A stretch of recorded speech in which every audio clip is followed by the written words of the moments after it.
We get our students asking us this question in multiple different ways, but why do I need to memorize facts when I can look up facts on the internet? No problem. We have Wikipedia, we have, well, Google just in general. We have facts available to us all the time. As I've been doing, I'm planning today to talk about what is going on behind the scenes, what is the question behind the question, or the assumption behind the question. But I'm going to do a little bit of an aside and attack the question directly for a little bit before we get into intellectual character. So, what's going on behind the scenes? What is the student possibly thinking when asking, why do I need to memorize facts? Well, I would say two are really closely related to each other. The first is that education is about information. I had a student who was planning to drop out of school and go to do online school who told me, oh yeah, I'm going to do online school. I'll still be educated. Education is about facts. The second thing, education is about information. And information, this is the second thing, information is about facts. These are two things that students assume when they think that they don't need to learn the things we're trying to teach because of the availability of Google. Cognitive science tells us that the more you know, the more you can learn, and also the more you know, the better you can process new information. There is information required in the education process, and information does include a lot of facts, but that's not the only thing about education. The third thing that students may be saying when they're trying not to learn something based on the fact that they can Google things is that they're making this assumption that they can readily discern between facts and fiction when they read something online. And I will hasten to say that I obviously can. I always know when I'm reading fake news and when I'm reading something true. Or not. You will recognize that it is, as the amount of information that's available to us gets bigger and bigger, it becomes harder and harder for us to process and to figure out what's true and what isn't true, or even more importantly, what's important and what's not important. What's the intellectual character trait that we need to develop in our students if they are going through life thinking that they can always tell the difference between what's true and what's false? I'm going to contend that that character trait is humility. I'll start by saying that humility is not, in the words of C.S. Lewis, pretty women trying to think they are ugly and clever men trying to think they're fools. It is not denying the good things about ourselves. Intellectual humility is not falsely declaring ourselves to be nothing. If that were the case, then Chesterton would be right when he says that kind of humility would produce a race of men too mentally modest to believe in the multiplication table. So that's not what I'm talking about when I say intellectual humility. It is not just denying the things we have to offer. Rather, intellectual humility is a recognizing our dependence on God, and it's also treating others better than ourselves. Authentic humility is an attempt to see ourselves as we really are. And notice I say an attempt to see ourselves as we really are. We don't see ourselves very well. That's why we absolutely need to develop friendships in our lives with people who will tell us the truth. Faithful are the wounds of a friend because we don't see ourselves well. We need to understand that we are made in God's image. As such, we have the ability to seek truth and to find truth. But we also need to recognize that we're fallen. And as such, we are not perfect in our pursuit of truth. We have false motives, we have poor processing sometimes. All kinds of things go on. In our pursuit of truth, we mess up. Humility recognizes that. Why would I want to develop humility? What are the benefits? Again, there are many. I've chosen 3. The first is a growth of knowledge and insight. If I can rejoice when I'm proven wrong because I got to learn something, that's a benefit of a lack of humility. You know how often it's been that we say something and somebody says, no, you're wrong, and we go back and forth, and at the end we're both mad and neither of us has changed our point of view, and somebody missed out on an opportunity.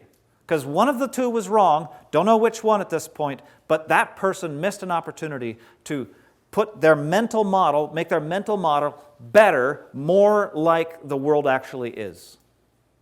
Now we can all just in general recognize that we're wrong about something.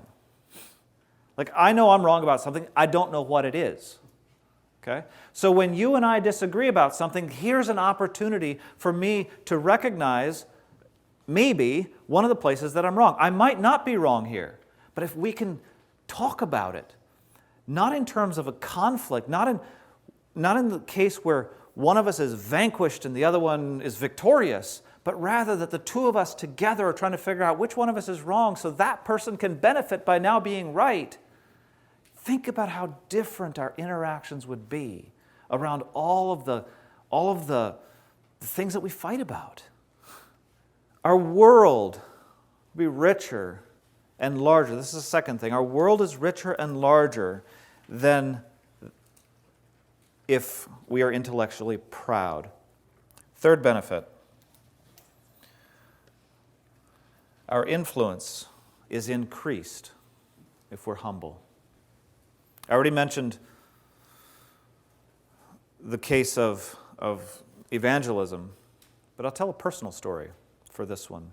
I told you that I grew up, or when I was younger, I had the reputation of always being right and defending my point of view as long as it took till the other person gave up.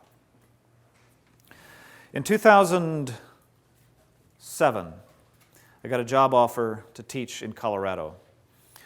It was a tiny community. I knew one person in the community, but I decided I would do it. And before I left, I heard some bad things about this community. I heard there were a bunch of legalists there, and I was young and vigorous, and I said, okay, well, the way you change a legalistic community is you change their children.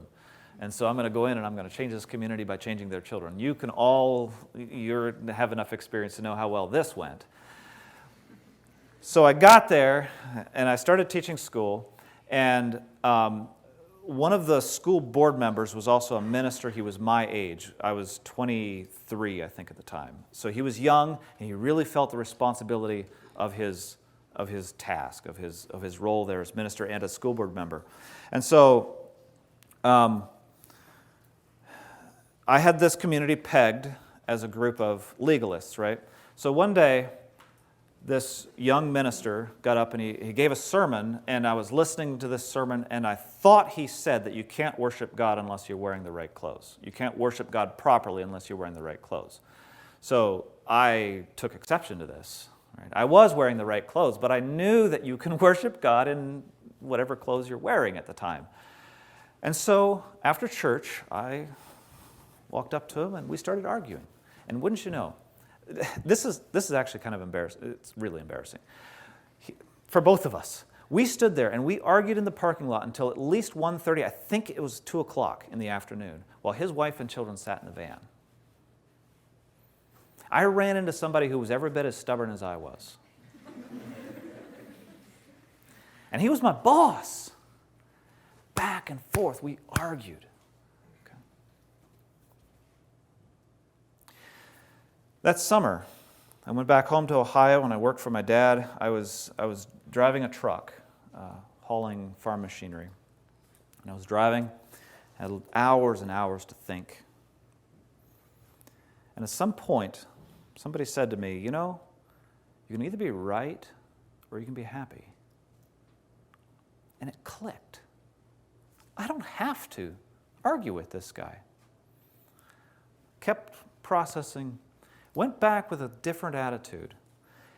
I started seeing the community for who they were. These were people who actually loved God. They were doing the best they could. They had people from all over the eastern United States who had problems with their churches that moved out there. Right? How do you forge a community from 100 different places? It was smaller than that, but you know what I mean. How do you forge such a community? It's hard. And I recognized what they were doing. And that second year, my influence in that community was, I don't want to brag, but it was a lot better. Okay? When I left after that second year, that minister thanked me for what I had done in that community. Why? Because I had demonstrated humility. Okay? Now, that is not the end of the story. I'm still working on developing humility in myself. I still lose influence because of times when I am too proud to hear another person's point of view. When I'm too proud to recognize that I might be wrong.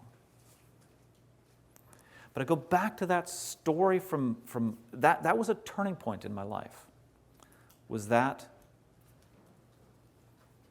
experience. And I have that man to thank.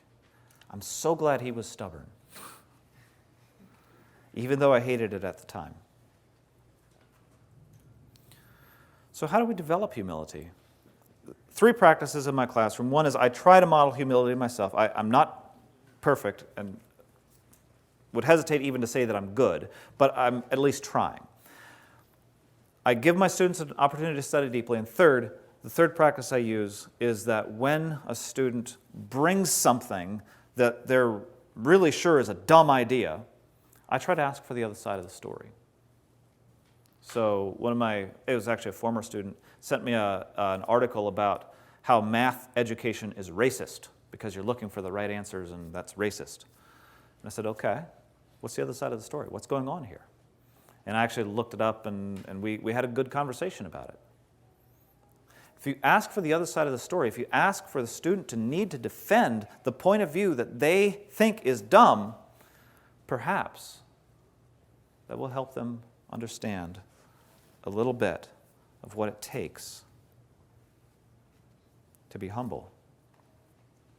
It feels like with this subject that I'm just skimming past it really fast. There's so much more. But I have a vision for schools in which wisdom grows in our classrooms because our teachers are modeling intellectual humility and students are mimicking that models. I have a vision for classrooms where we value truth over ego, where we recognize that